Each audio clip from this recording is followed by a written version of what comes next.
If you think Apple Mac is safer from malware than Windows or Linux, you'd be dead wrong. Trust me, I had to learn the hard way. In today's video, we're going to talk about how I, a seasoned hacker with over 2 decades of experience, had my MacBook unceremoniously backdoored by an unknown hacker, and all it took was one careless click.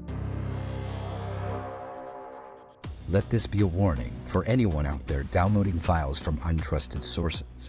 It doesn't matter how good you are or how secure you think your machine is. There's always someone waiting for you to slip up. So let me take you back to how all of this started. Something you should know about me is that I've been hacking and working with computers since 1998. That's 26 years in the game. In all that time, my machines have never been breached.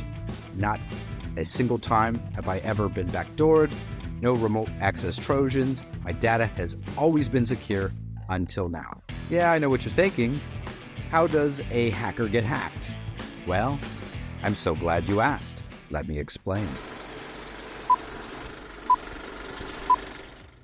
It all started on a typical workday. I was on my Windows machine grinding away at some projects when suddenly, out of nowhere, my MacBook initiated a reboot. Now, if you're familiar with how Macs work, you know that everything needs permission.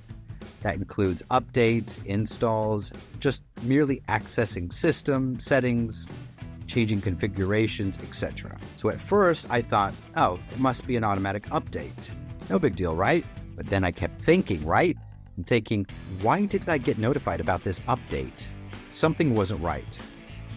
I brushed it off for a moment until the reboot finished. As soon as the login screen came up, I saw something weird. There was a new user account on my Mac. Yeah, a new user account, not mine.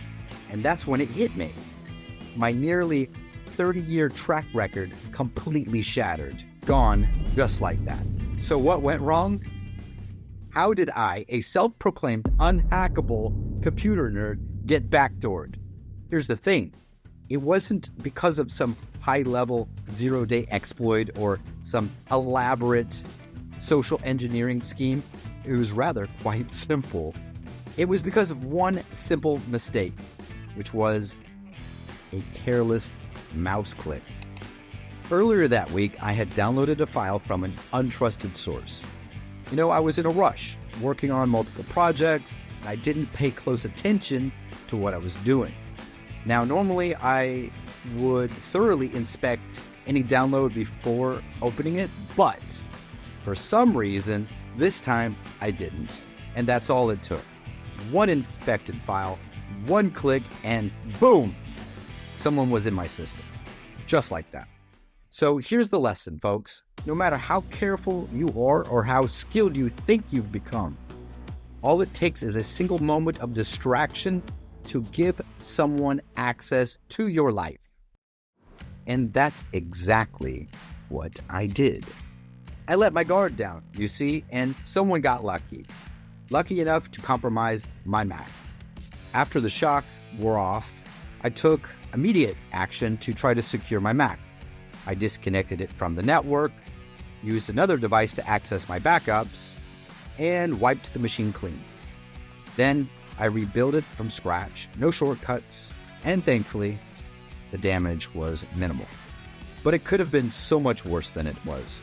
So you see, a backdoor like this could have allowed an attacker to steal my personal data, my banking information, and who knows what else. They could have accessed my web browser, siphoned off my cookies, went into my password manager that's built into my browser that does not require a password, and stolen all my credentials. So what can you learn from my mistake? Simple. First and foremost, never get too comfortable. Complacency is your enemy. Second, always scan files before opening them, especially from untrusted sources. Even if it seems harmless, treat everything as though it were a potential threat. To sum it all up, here's the deal. Don't get complacent. Even seasoned pros like me can slip up, and when you do it, it only takes a split second for things to go wrong. So, combine antivirus, VPNs, password managers, and multi-factor authentication with good old-fashioned vigilance. And you'll be light years ahead of most people when it comes to protecting your digital life. That's it for today's episode. If you found this story helpful, or if you just want to avoid making the same mistake I did, be sure to like, subscribe, and hit the bell so you never miss a cybersecurity tip. And remember, don't click shit, period, the end.